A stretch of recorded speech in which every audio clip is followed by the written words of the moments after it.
we're beginning at the Senate, where a public hearing on the tax reform bills enters its final day today, Tuesday, February 25th, with stakeholders expected to make final submissions before the legislative review process continues. The two-day hearing, organized by the Senate Committee on Finance, aims to gather expert recommendations on key tax bills designed to improve revenue generation and fiscal management in Nigeria. On Monday, government officials and industry leaders and civil society groups presented their views on the Joint Revenue Board Establishment Fund Bill, the Nigeria Revenue Services Bill, the Nigeria Tax Administration Bill, and the Nigerian tax bills. Today's session is expected to conclude discussions and addressing concerns raised by stakeholders while refining the proposed legislation. We recommended institutional autonomy, we recommended legal clarity, we recommended specialized functions, we recommended the international obligations and custom-specific dispute resolution, and we said that if these reforms were to be sustained and all the objectives to be realized, we recommended a phased implementation approach. We ended up with two simple prayers. Number one, that customs should be allowed to retain its mandate under the provisions of the NCS Act 2023. And number two, the final versions of these bills do not contravene the NCS Act 2023, thereby preserving the core statutory functions and operational efficiency of the NCS. The offending paragraphs that NESA finds very worrisome are sections 198, 2, and 3 of the tax reform bill, together with section 57. Additionally, under the second schedule, clauses 2.3, 2.4, and 2.5 are the main provisions that we find offensive.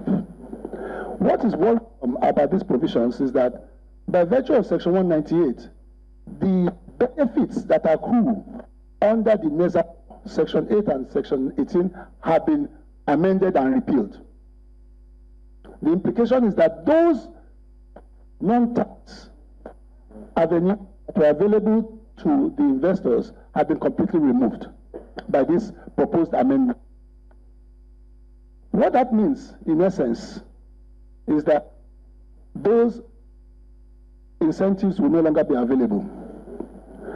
Mr. Chairman, sir, it is also important to note that this section 1 does not have any transitional period. Even the Constitution, 1999 that we operate, has a transitional period in section 315 and 317. The KAMA, this August Assembly also passed, has a transitional period. Why would the Trans Reform Bill not have a transitional period?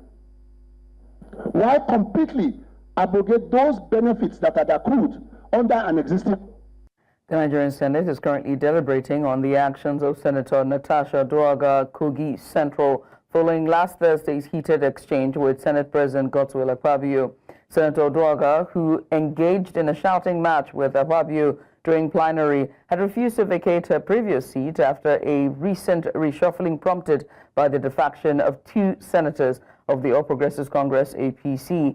The altercation, which stemmed from a point of order raised by Senate Chief Whip Tahir Mungunu, led to concerns over decorum within the Red Chamber. Some lawmakers are now calling for disciplinary actions, while others are advocating for a resolution to de-escalate tensions. As deliberations continue, all eyes are on the Senate leadership's next course of action regarding the incident. Draw in the event that he views her conduct or his conduct to be disorderly for the remainder of that day's sitting, and the Sergeant-at-Arms shall act on such orders, or he may receive from the chair in pursuance of this or that. All the Senate President will do is to order that senator to stop talking. And if that senator persists, then the Senate President will now say, withdraw for the remainder of the day. Please leave the chambers.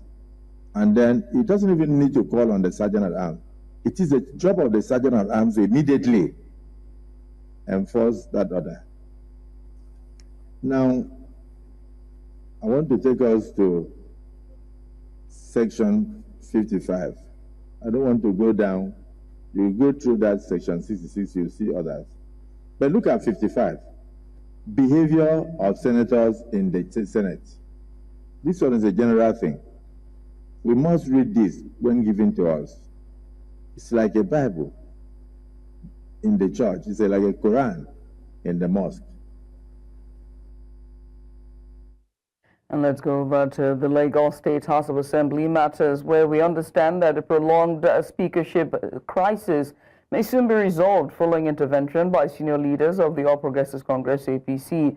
Reports say both Mudashiru Obasa, who was removed as Speaker last month, and current Speaker Mojisola Miranda could step aside to allow a neutral lawmaker to resume leadership. The latest development follows the involvement of top APC figures, including former governors Bisi Akande, Segun Oshoba, and Akinwumi Ambode. Their intervention comes at the directive of President Bola Tinubu after earlier efforts by the Governance Advisory Council failed to resolve the dispute.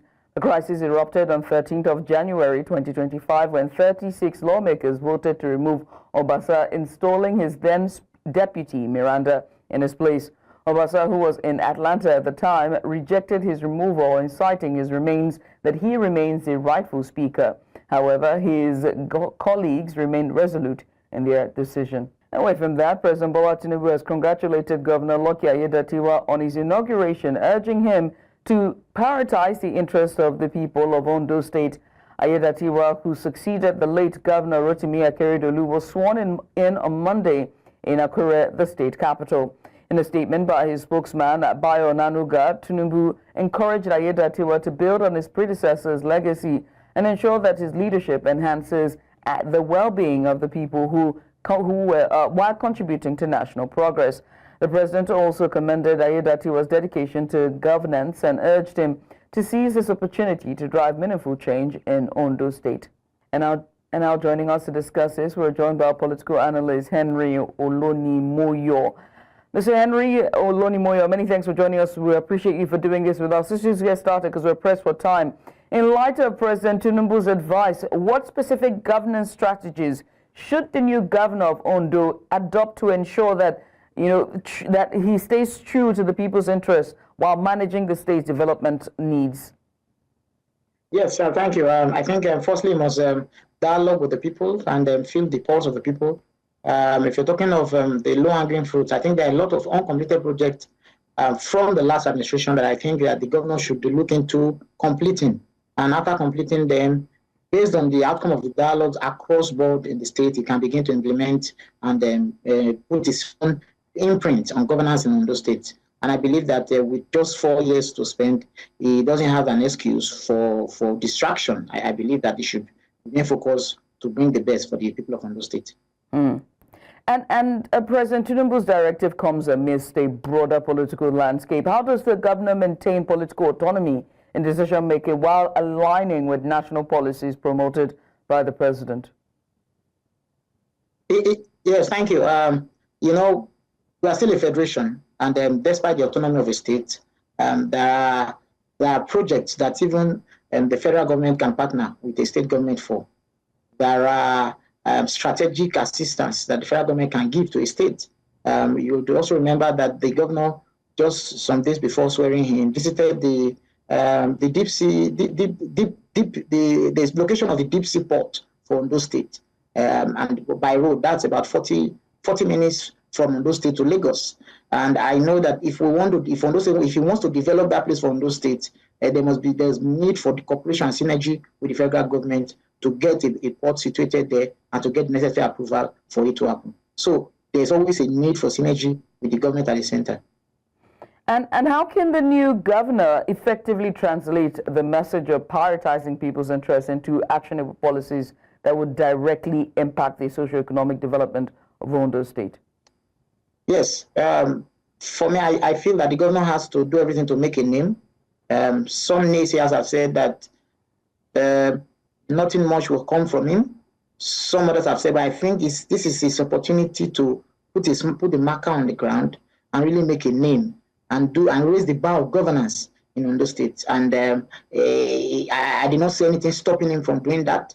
If you look at Ondo State, being an oil-producing state, has a lot to prove as far as Southwest is concerned. So I believe very, very strongly that if the governor follows that advice, putting the interest of people at heart, in 4 years is enough time for him to make a very big statement as far as governance is concerned. And how important is public perception in the success of a governor's tenure? How can the new Ondo governor ensure transparency or transparent communication to demonstrate prioritizing the people's welfare? Yes, transparency is one of the issues, not just Ondo State problem, bordering governance at most states in Nigeria. Because largely it appears that once a governor comes on board, he runs the affairs of the state. People barely hear what happens. For Ondo State now, it's been a long time since we had a chat, maybe a governor having a chat with the people, where people can do phone-in interviews, or there can be public square meetings. I hope and I believe that the governor Idatwa can bring it back again to Ondo State, such that as he's going about governance at quarterly basis, or maybe once, maybe twice in a year, he can feel the pulse of people and people's reaction to some of the steps and action is taken. I think that way he can bring the necessary transparency that will allow the people to cooperate with him in his bid to deliver good governance to Ondo State. Mose, thank you so much for joining us and just giving us a bit of insight on this discussion. Well, congratulations to the governor, and we look forward to what will be a successful 4 years, not just for him and his governance, but also for the people of Ondo State. Once again, thank you. Thank you. Thank you. Let's go on a short break here on News Central now. When we return, few stations short, loading halted as Lagos authorities impound tankers as fuel scarcity looms. We have the details just after the break. Stay with us. And you're welcome back. Petroleum marketers are warning of an imminent fuel crisis in Lagos and other states, citing the harassment of tanker drivers by Lagos state government officials. Over 30 tankers were seized and towed from the Dangote Refinery Road, rising fears of a fuel shortage. Marketers have vowed to shut down operations across the southwest if the detained tankers are not released. Meanwhile, the Nigerian Association of Liquefied Petroleum Gas Marketers has warned that the imposition of illegal levies on petroleum trucks could trigger a nationwide cooking gas shortage. In protest, tanker drivers have stopped loading fuel, creating a backlog and heightening concerns over supply disruptions. The drivers have refused to load fuel since Saturday, fearing further harassment and arrest by government task forces.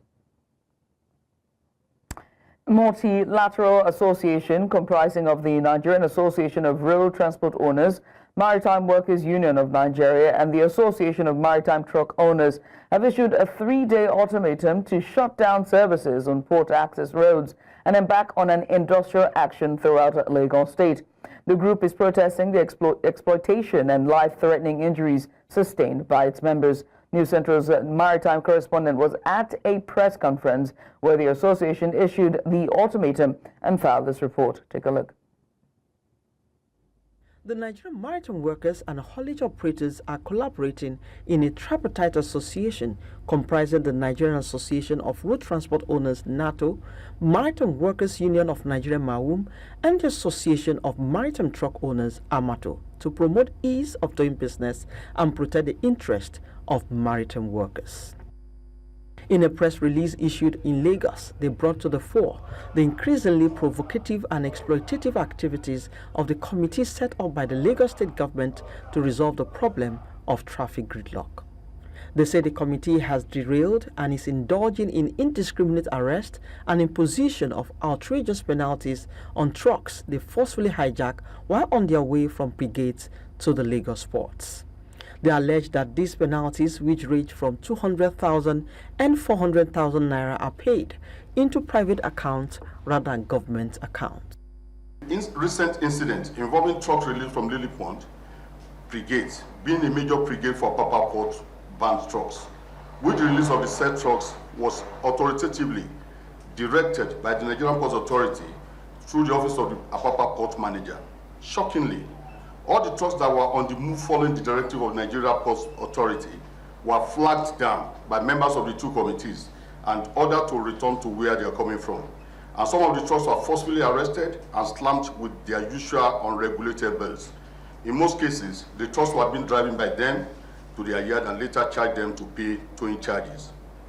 Further to the above, we wish to bring to your esteemed attention the disheartening events of Thursday, 20th February 2025 at Terabi Apapa, during which the members of the committee, alongside a contingent of street urchins illegally acting at the committee's behest, attacked a group of haulage truck owners, drivers, and stakeholders who were in transit along the Apapa Port Road. This latest attack occurred during another bout of harassment, verbal and physical assault, and belligerent demands of outrageous among in penalties by members of these committee members. The port manager, the managing director of MPA will not allow this 3 days ultimatum to come and nothing is being done. It's an appeal to them. If after 3 days nothing is done on this matter, I think there's what we call solidarity support that will come from Maritime Workers Union of Nigeria and the collaboration. I'm not sitting down here as President General of Maritime Workers Union of Nigeria. I'm equally sitting down here as Deputy President of Nigeria Labour Congress, that all the stakeholders within the transport business, we are raising our voice to let Lagos State government know that we are not joking on this matter. It's going to be a serious matter.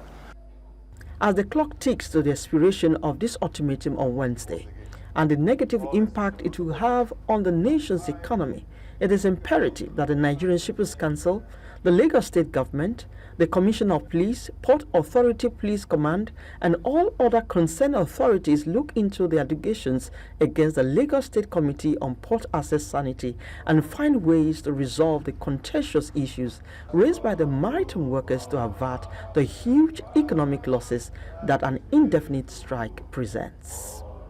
In Lagos, for News Central, Norma Obiaswala.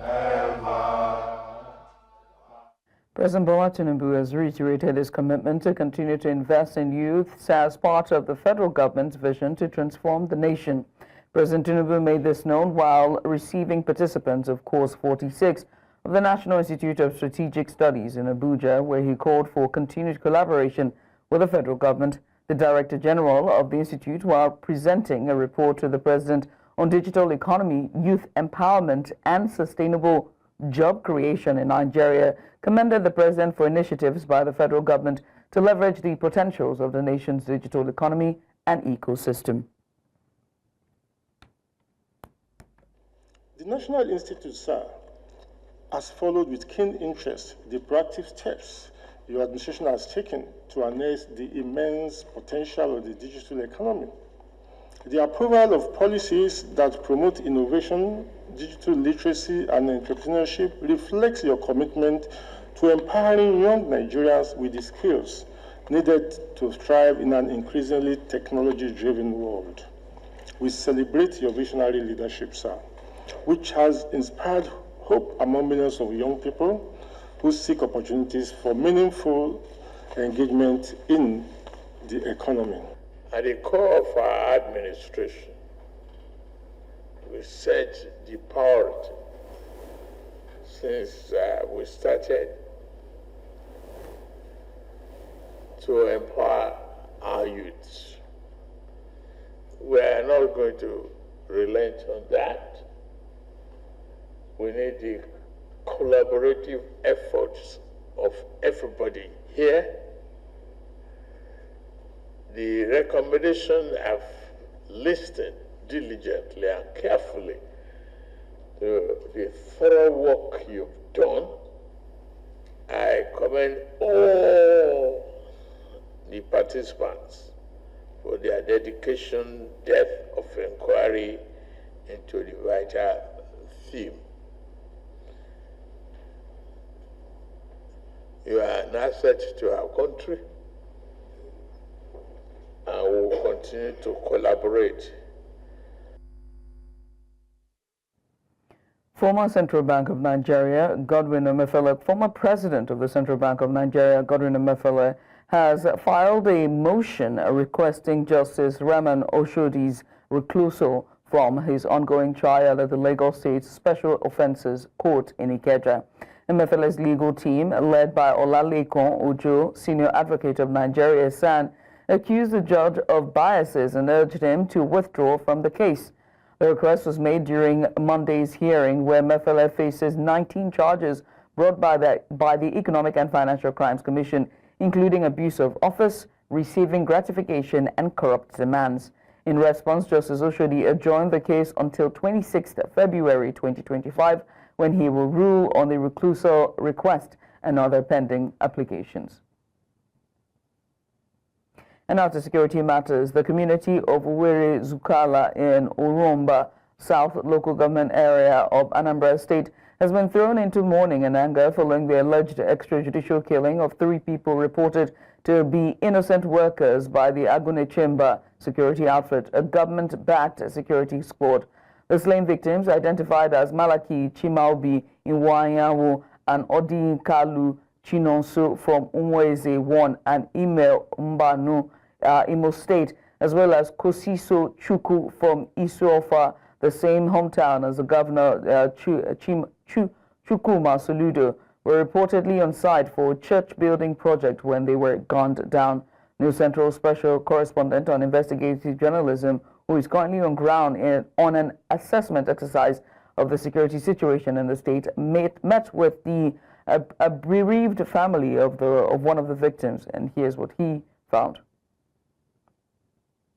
Video shows the body of Malachi Chimaobi Iwanyawo, Odenkalu Chinonso, and Kosiso Chukwu Okoye lying dead after being allegedly shot by men of the Agunechemba security squad on the 6th of February 2025.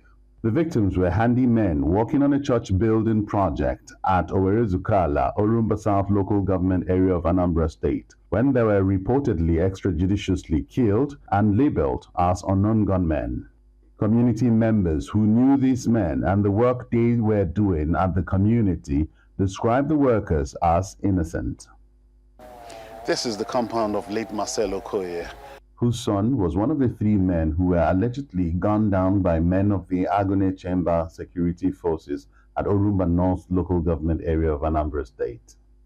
We're here to follow up on that incident. Their bodies were left littered on the road at where they were gunned down, and you had members of the public who were outraged by the killing of these men. On the fateful day, February 6th, 2025, I went to a program with my mother. While coming back in the evening around 6 o'clock, I heard the news that my brother was killed by Udogache stroke Agunechemba group at Recusal, where he went to work. So I said that is not possible, it's not true. So around 6:30 to 7, I confirmed that my brother was killed. That is true when I saw the picture where he was murdered. The video went viral when they killed my brother, and they went ahead to the Agwata Secretariat, my local government, Agwata Secretariat. They were jubilating, they killed unknown gunmen, every other thing. So as I'm watching the video, I saw the material where my brother was using to walk, where they were jubilating like something like a cylinder, generator, and this wedding machine they were using. And I saw those men, they were jubilating, and I was asking, who are those people? And they were confirmed that they are Udogache and the Agunechemba joint force. Daniel, a blogger and a member of the community, laments the activities of the security force put together by the Anambra State Governor, Professor Charles Soludo, meant to augment the capacity and services of the Nigerian police in the state in the fight against crime.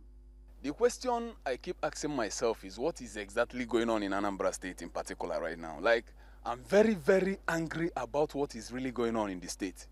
You get this insecurity we have in Anambra State. I keep asking myself, when is it going to end?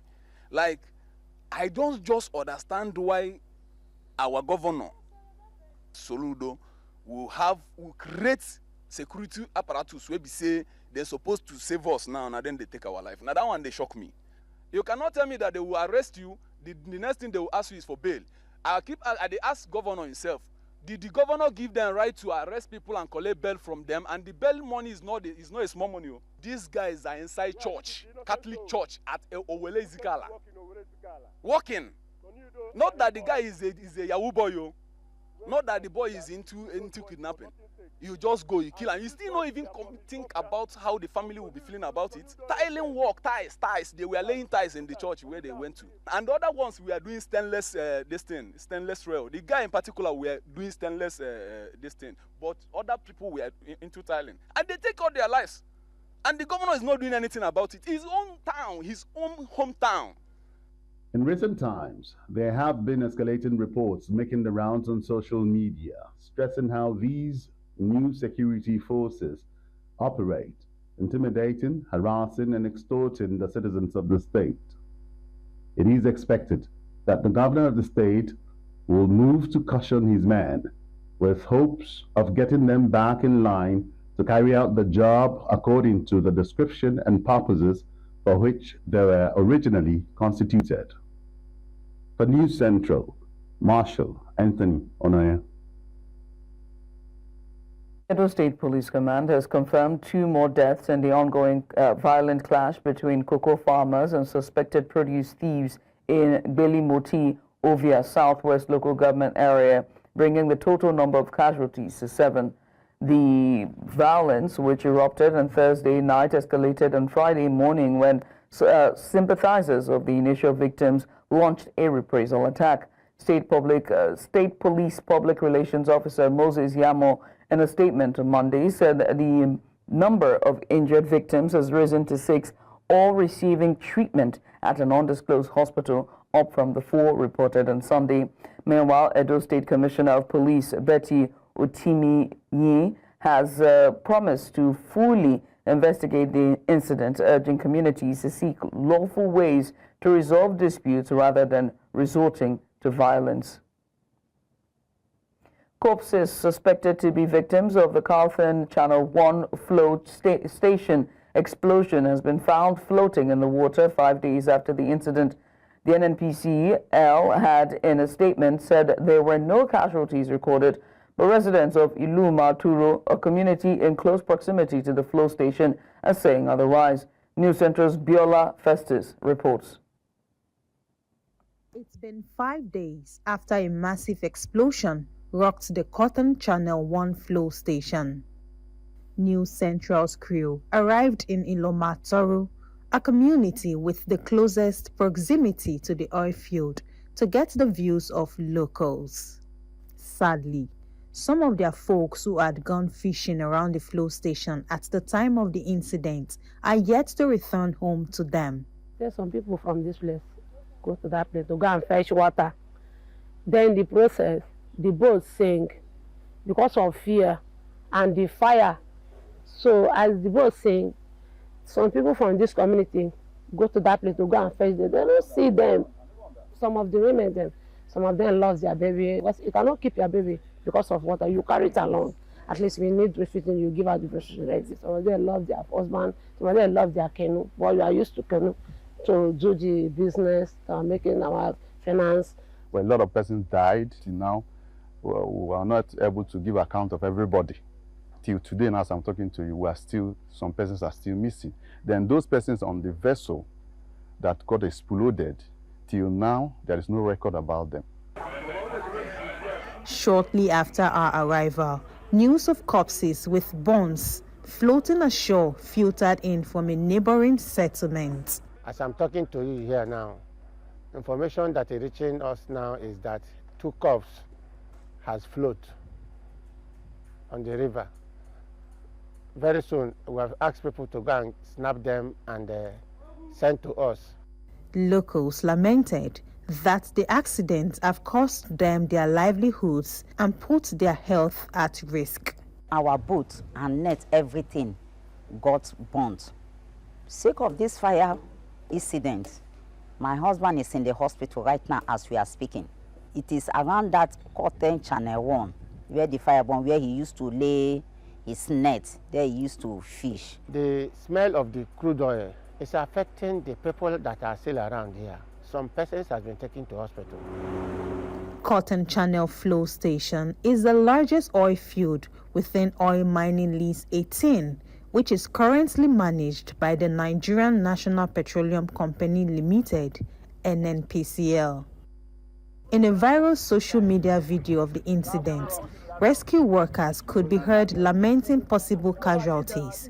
Meanwhile, a release by the NNPCL stated that no casualties were recorded and that the incident had no impact on operations of the flow station. Residents of Ilomatori community are, however, calling for an investigation into the cause of the explosion, as well as an urgent remediation plan. For we to preserve our problem, so we need government or NP to help us here, because no way for we to survive here. OML 18 was previously managed by a consortium made up of Shell Petroleum Development Company, Total and Ajib. In 2015, Aeroton acquired 45% of the OML but was sacked in 2023, with NNPCL taking full control of the oil block.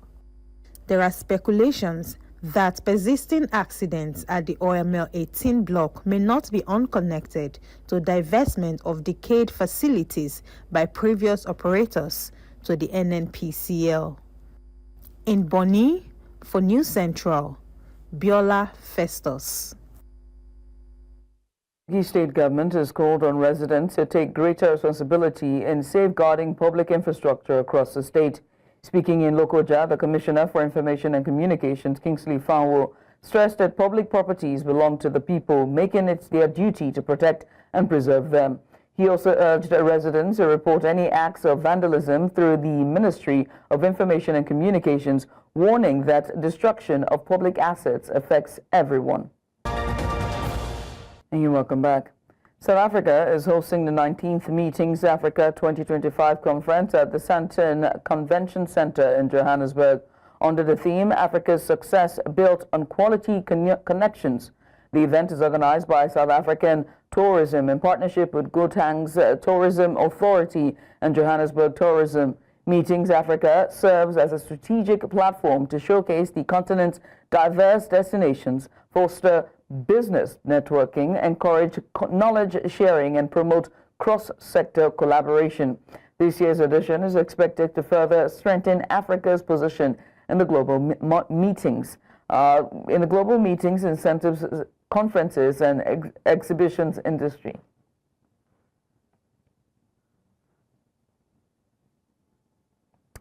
And for more on this, we'll now cross live to our correspondent Bongani Ziziba, who is at the event. In Johannesburg, where the Meetings Africa 2025, a gathering of stakeholders from the tourism industry, have come together just to collaborate and showcase a vast and diverse landscape of the African continent, with at least 27 countries that are represented here, and showcasing what they have from different countries, with more than 400 exhibits in the tourism center. We also have delegates and lovers of African destinations just to see what Tourism Africa and its experiences has to offer. But let me just bring in someone from the Mpumalanga Tourism just to speak to us about the aim of this event and how they've collaborated, and also why it is important for them to be here. Good afternoon, sir, and thank you for joining us here at News Central TV. What is the importance of this event, especially for Mpumalanga tourism? Good afternoon. Mpumalanga's economy is built on tourism.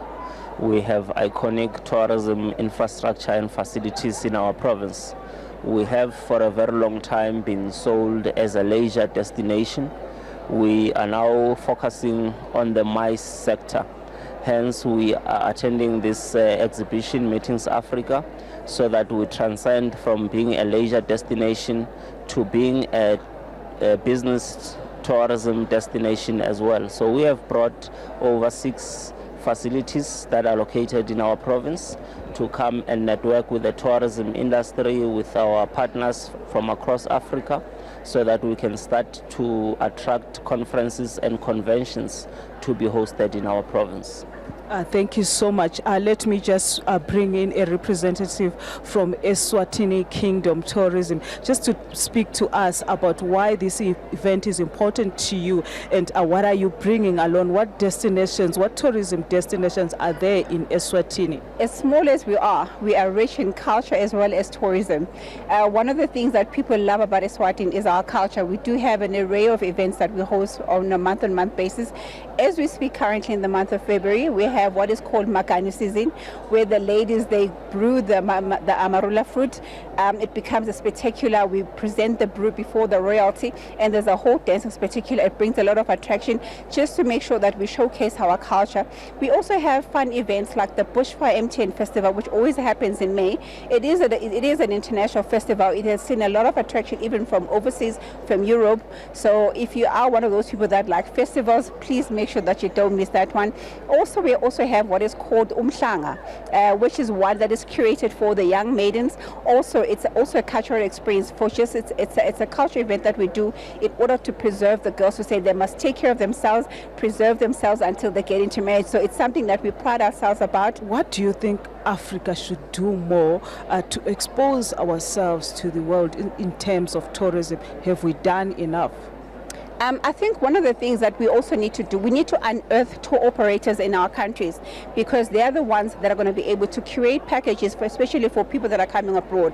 Because when you come through, you want to have a holistic experience when you come into the country. So those people, especially the young generation, those are the ones that we need to start curating, opening doors for them. Thank you so much for your time.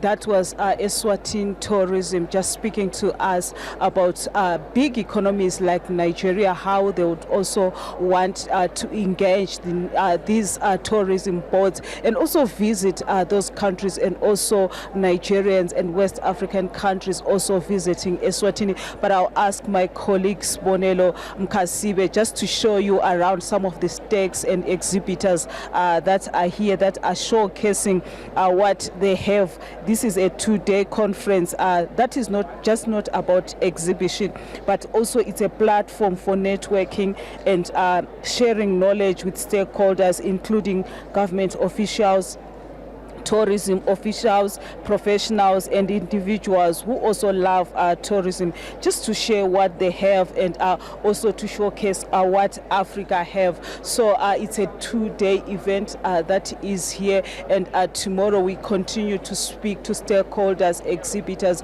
just to hear why they are here and why these meetings Africa is very important to them. It's back to you in the studio now.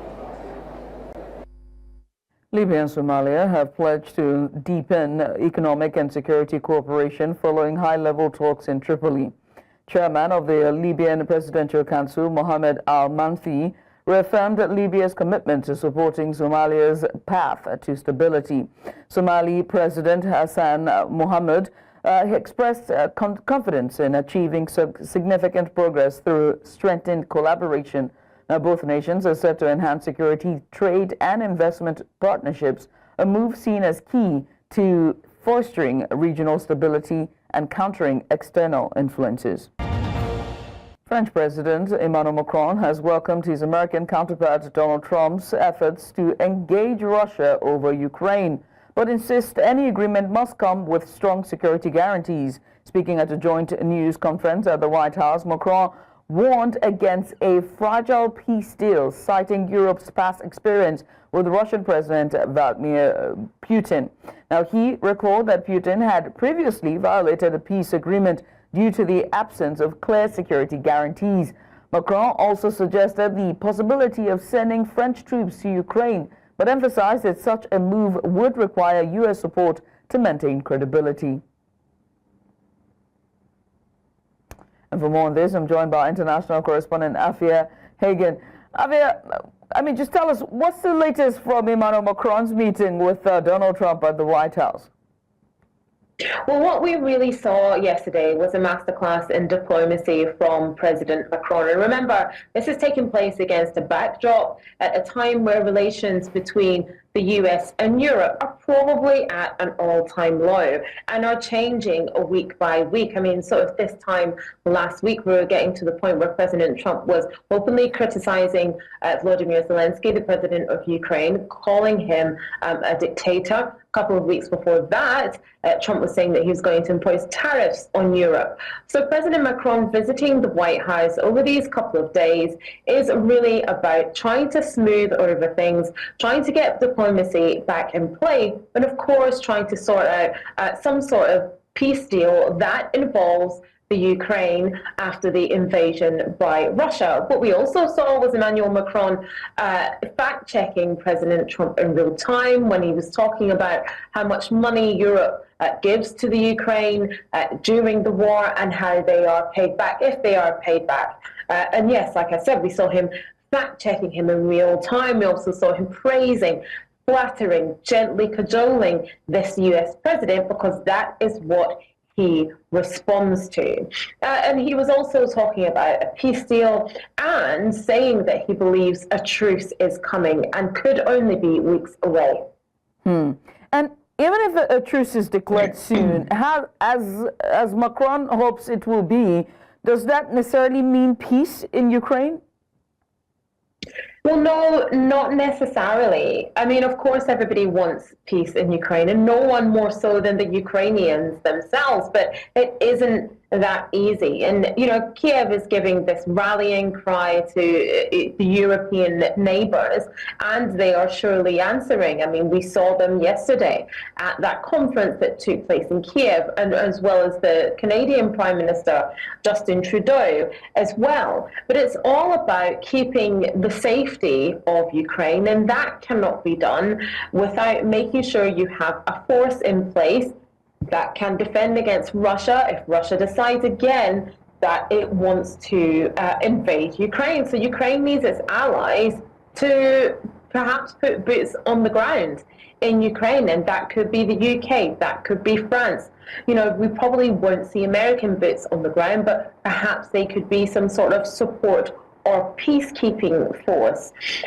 Now, Ukraine has always said, and it's really important that we have this context, Ukraine has always said that any peace deal would have a full withdrawal of Russian troops and be back to the pre-2014 borders, and that includes Crimea, which was annexed in 2016. And the US has said that this is unrealistic. So, you know, even if we have a point where there's a truce, Ukraine won't feel that it's completely at peace until it goes back to those pre-2014 conditions, and we just don't know how possible that is. Well, only time will tell. Afia Hagen, many thanks for doing this with us. Afia Hagen, our international correspondent, giving us a bit of insight. We're following Emmanuel Macron's visit to the White House to see his counterpart, U.S. President Donald Trump. Yeah, Afia, once again, many thanks. And this is where we wrap up this hour. But before we go, let's take another look at some of the major stories. Stakeholders have debated tax reform bills as Senate's public hearing entered final day.